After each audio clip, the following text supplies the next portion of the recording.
Irmãos, ontem a gente estava ali na casa da Irmanete. Como os irmãos sabem, toda quarta-feira tem visita lá, né? Então, foi a terceira visita ontem, né? E aí ontem a gente estava falando sobre a língua, né, irmão? A pregação não é gravada, mas eu vou tentar fazer um resumo aqui para os irmãos. A gente falou sobre a língua do ser humano, né? Então, a língua do ser humano é perigosa, né? A língua, ela tem um poder, tanto de edificar, como de destruir, não é verdade? Então, a gente tem que tomar cuidado para nós não virarmos pessoas murmuradoras, né?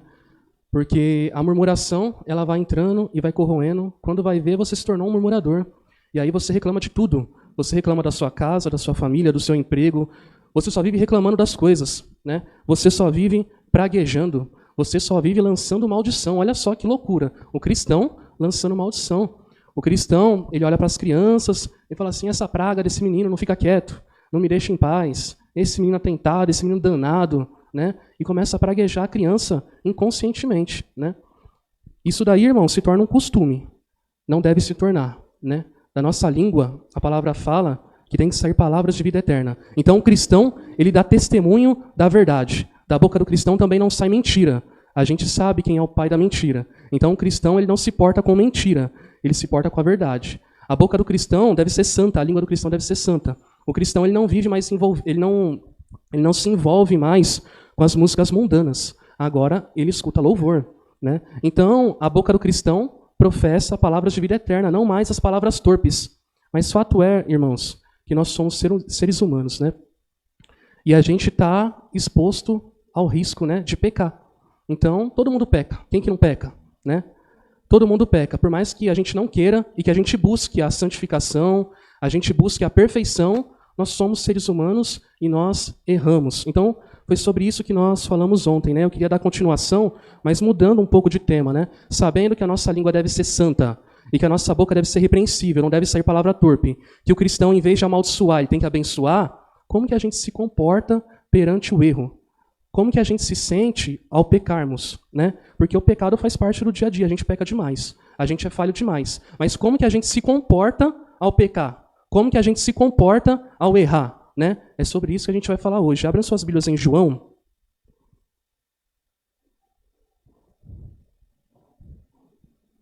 Em João, no capítulo 8. Para a gente saber como que a gente deve lidar quando a gente pecar, a gente tem que saber como que Jesus lidou, né, com o pecado. Jesus não pecou em momento algum, mas ele vivia rodeado de pecadores. E como o Senhor Jesus Cristo agia com esses pecadores? O que ele ensinava para os pecadores, né? Então aqui, em João, no capítulo 8, no versículo 1.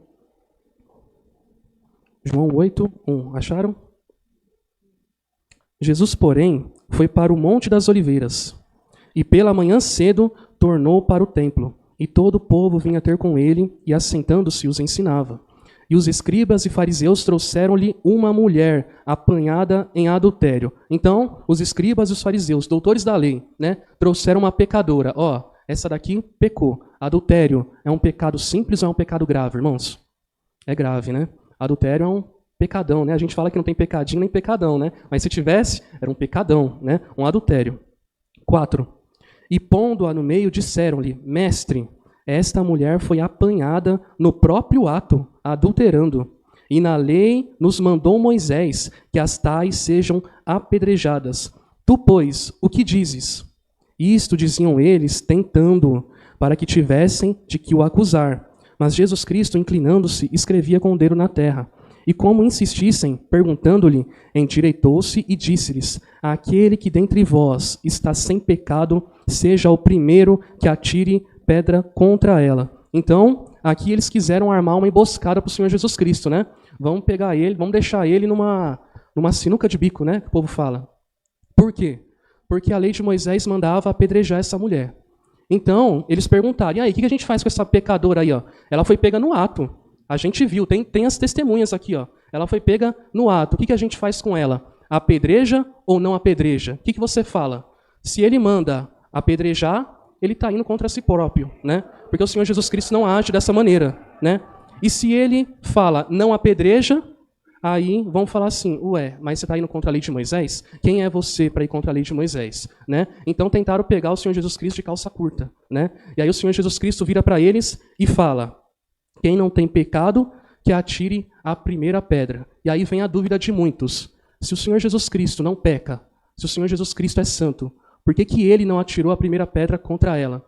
Ele burlou o sistema também? Na verdade não é. Né? Na verdade o Senhor Jesus Cristo não podia atirar a primeira pedra. Então o primeiro a atirar a pedra nessa situação, segundo a lei de Moisés, eram as testemunhas. Então ele falou para as testemunhas, se vocês não têm pecado, apedreja. Pode atirar a primeira pedra. E por que que eles não atiraram? Porque eles tinham medo, né? Porque o Senhor Jesus Cristo, ele expunha os pecados, né? O Senhor Jesus Cristo conhecia. Então, mesmo com o pecado deles, eles poderiam atirar as pedras, né? Falar assim, vou atirar, né? Só que Jesus Cristo conhecia o coração deles. E provavelmente eles ficaram com medo.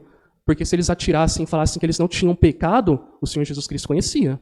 E o Senhor Jesus Cristo, ele conhece o pecado de cada um de nós. Ele sabe do nosso coração, ele sabe, ele conhece o nosso interior. Então, depois aqui, o que aconteceu? 9.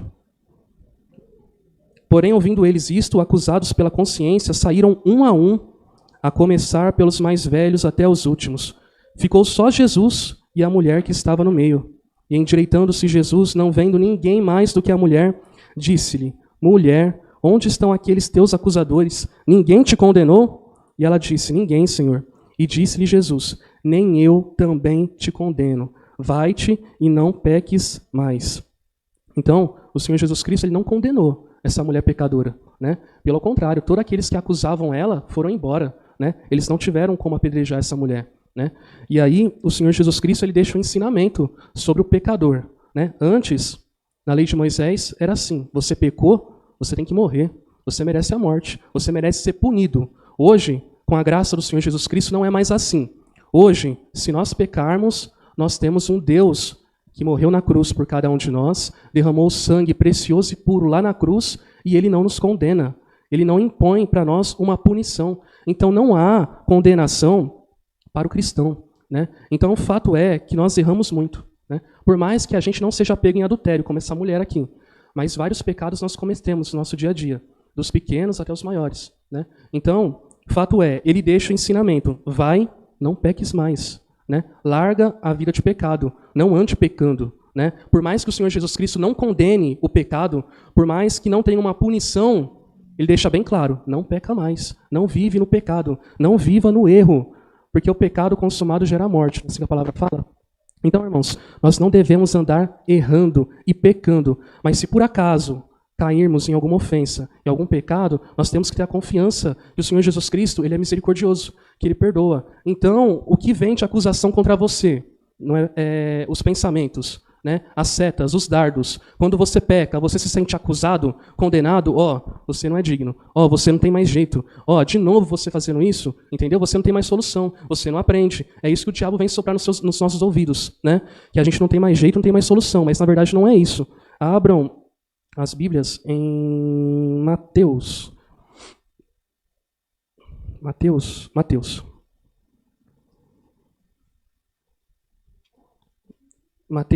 11.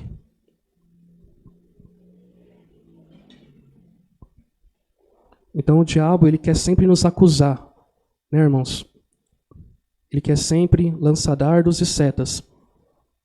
E ele opera na mente, né? Ele lança sugestões, pensamentos. Se você não tomar cuidado, você aceita a acusação do diabo. Você aceita ele te condenando. A gente não deve aceitar a acusação do diabo. A gente, irmãos, nós somos filhos de um Deus que se entregou lá na cruz e ele se fez maldição por nós, para que nenhuma maldição afligisse nossas vidas. Então não há condenação, não há maldição, não há nada mais que condene o cristão. O sangue do Senhor Jesus Cristo, ele apaga todo o pecado. Então não importa o que você fez no passado. A palavra fala que o tempo da ignorância ele não leva em conta. Então o que você fez lá no passado, ficou no passado. Entendeu? Aqui em Mateus, no capítulo 11, eu falei, né? 11, 29. 11, 29. Vamos ler do 28. 11, 28. Vinde a mim, todos que estáis cansados e oprimidos, e eu vos aliviarei. Então, a gente pode estar cansado e oprimido. Por quê? Porque o diabo acusa. Você fica triste quando o diabo te acusa, né? Você não tem mais jeito, olha o que você fez. Aí o cristão fica oprimido, cansado, jogado, numa tristeza profunda, achando que não tem mais jeito, que não tem mais solução para nada, né? O diabo fica te acusando. Mas ele diz, vinde a mim, que eu vos aliviarei. Tomai sobre vós o meu jugo, e aprendei de mim, que sou manso e humilde de coração, e encontrarei descanso para as vossas almas, porque o meu jugo é suave, o meu fardo é leve. Então, se nessa caminhada o fardo está pesado, é porque não é um fardo do Senhor Jesus Cristo. Se você está fatigado e não está aguentando mais, se sua mente é uma loucura, se seus pensamentos te azucrinam o tempo todo, toma cuidado, porque isso não vem de Jesus. O jugo do Senhor Jesus Cristo é suave e o fardo é leve. Abram agora em Lucas. Todavia, porém, entretanto, irmãos, a gente sabe que não há mais condenação, né? Todavia, porém, entretanto, a gente sabe também que é necessário que a gente tenha consciência quando a gente erra e quando a gente peca. Então, com certeza, já aconteceu dos irmãos, por exemplo, de ter feito alguma coisa que não era para ter feito, ou ter falado algo que não era para ter falado, e aí, na hora, bate aquele constrangimento, né? Eu não devia ter feito isso. Eu não devia ter falado dessa forma, né? E aí é onde entra o arrependimento. Quando a gente peca, irmãos, a gente tem que se arrepender. O cristão, ele se arrepende. Não é sair pecando que não dá nada. Não, não é assim. Realmente não há mais condenação. O Senhor Jesus Cristo, ele advoga. Ele nos protege, ele nos guarda e nos defende. Mas também eu não posso me entregar ao erro e ao engano. Então, ao mesmo tempo que eu tenho que ter a consciência que não há mais condenação nenhuma, eu tenho que ter em mente também que deve haver dentro de mim, quando eu errar, um constrangimento. Eu tenho que me constranger. Eu tenho que perceber quando eu pecar. Opa, aqui eu vacilei, aqui eu pisei na bola. Eu tenho que me acertar. Aqui em Lucas 3, Lucas 3 não, Lucas 19. Lucas 19.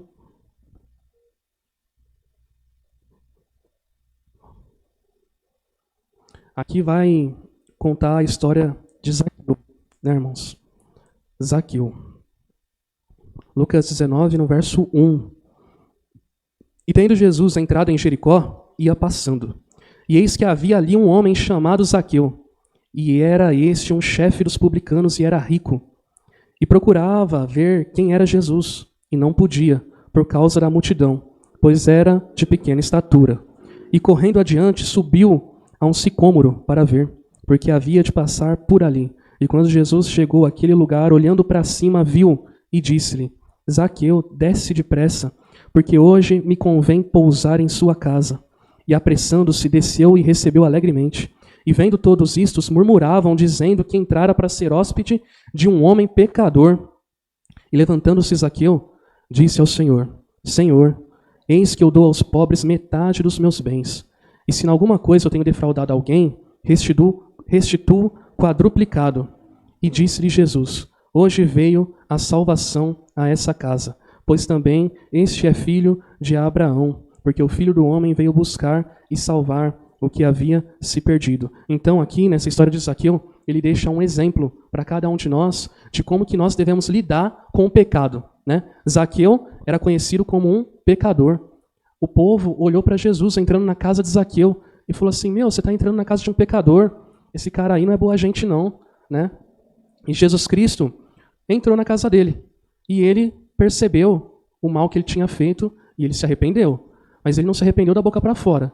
Ele falou, se eu punir alguém, se eu fiz um mal para alguém, se eu roubei alguém, se eu tirei algo de alguém, se eu lesei alguém, eu quero restituir quadruplicado. Eu quero restituir essa pessoa. Eu não quero que fique por isso mesmo, entendeu? Porque senão, irmãos, imagine que a gente saia errando e pecando e deixe sempre por isso mesmo. Que eu prejudique uma irmã, que eu prejudique um irmão e não haja o acerto, né? A palavra fala que se alguém tem algo contra o seu irmão, vai lá e se acerta com ele, né? Vai lá e conversa com ele. E é assim que nós devemos fazer, irmãos. As pessoas pecam e está tudo bem. Já virou cotidiano, já virou normal. As pessoas pecam e elas não se constrangem mais. O pecado da pessoa já virou rotineiro, já virou natural. E o cristão não deve ser assim.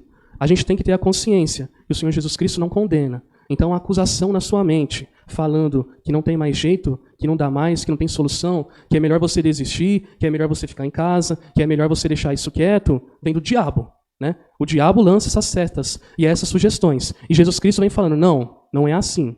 Quando você pecar, fica tranquilo, vocês têm um advogado para com o Pai.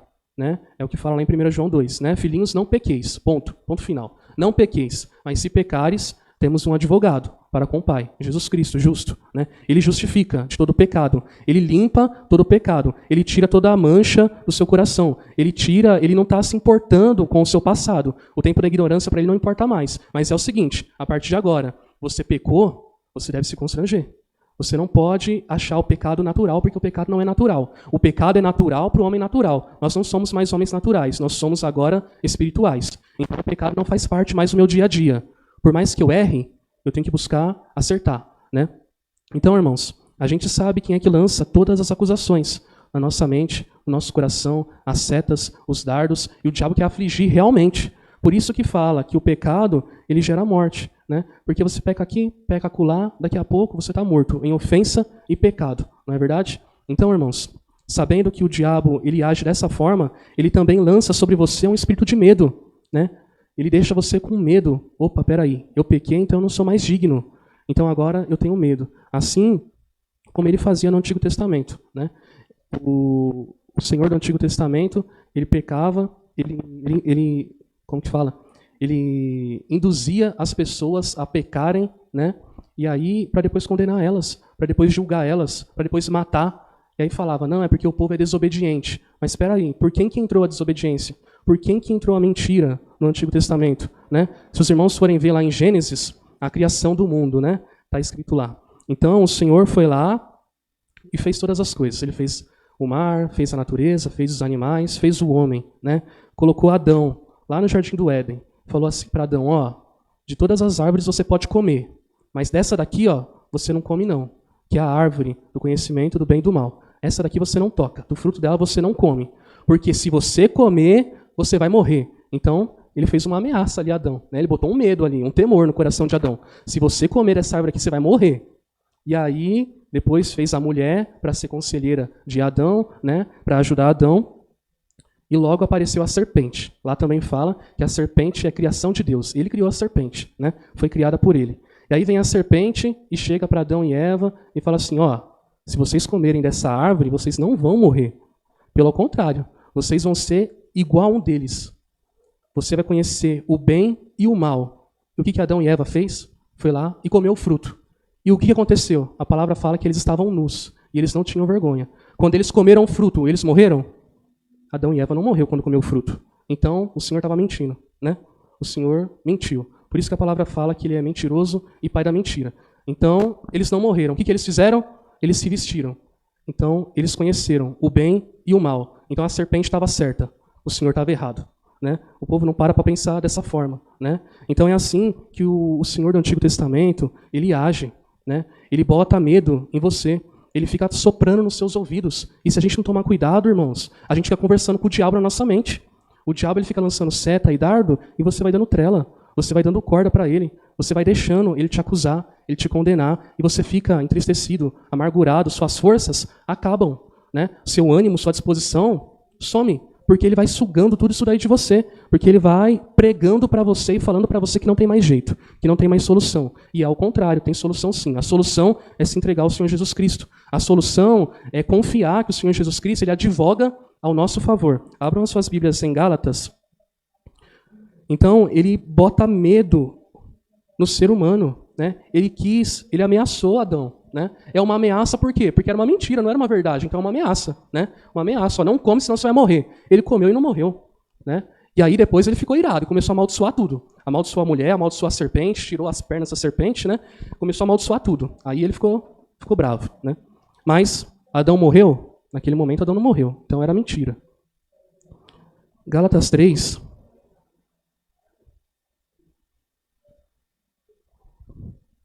Então, quem nunca viu alguém sendo ameaçado, né? Principalmente quando, por exemplo, uma pessoa ela pertence a uma igreja, né? A pessoa pertence a uma igreja, eu pertenço à igreja X, né? Aí chega nesse pastor ou no ancião dessa igreja aí e fala assim, ó, eu conheci a verdade, eu conheci o evangelho, agora eu estou indo para outra igreja, porque o que a gente vive aqui está errado. Eu aprendi que não é dessa forma que vocês me ensinaram. Eu conheci o evangelho. Aí o que o pastor faz? O pastor fala assim, você toma cuidado, hein? Que Deus vai pesar a mão. Ó, você toma cuidado porque você está cometendo heresia, você está indo contra Deus. E começa a botar um medo na pessoa, né? E começa a amaldiçoar a vida da pessoa. E a igreja vê que a pessoa saiu da igreja, começa a fazer oração contrária contra ela. Eita, agora Deus vai colocar a mão na filha dela. Deus vai colocar a mão no filho.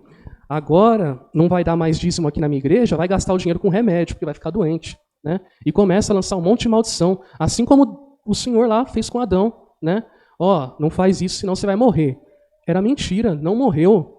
É mentira, você não vai estar condenado. Né?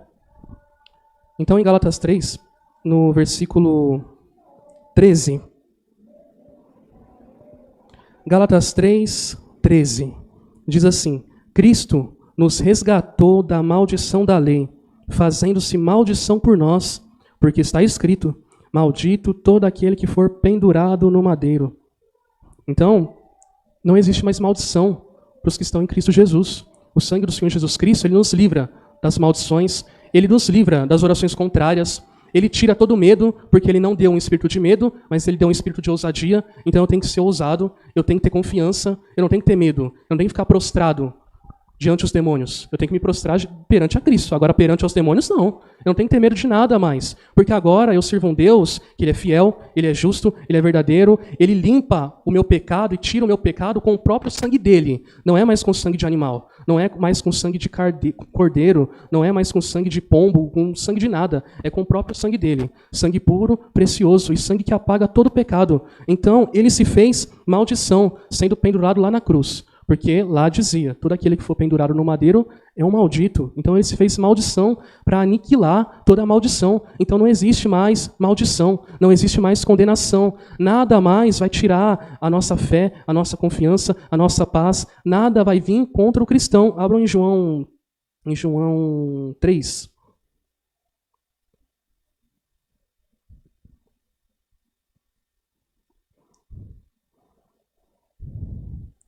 João 3,16, os irmãos bem conhecem esse versículo, né? Amém? Porque Deus amou o mundo de tal maneira que deu seu Filho unigênito, para que todo aquele que nele crê não pereça, mas tenha a vida eterna. Porque Deus enviou o seu Filho ao mundo, não para que condenasse o mundo, mas para que o mundo fosse salvo por ele. Quem crê nele não é condenado, mas quem não crê já está condenado, porquanto não crê no unigênito Filho de Deus. Então, irmãos, o Senhor Jesus Cristo ele não veio condenar ninguém. O Senhor Jesus Cristo não enviou o seu Filho ao mundo para padecer, para sofrer, para ser crucificado, para apanhar, para derramar sangue, para condenar a gente. Não, pelo contrário. Ele veio para salvar. Então, o Senhor Jesus Cristo ele não amaldiçoa, ele abençoa. O Senhor Jesus Cristo ele não condena, ele salva. Então, toda acusação, eu já sei de onde que vem. Não vem da parte do Senhor Jesus Cristo. Vem da parte do diabo, vem das trevas. A salvação vem por intermédio do Senhor Jesus Cristo. Ele nos trouxe a salvação.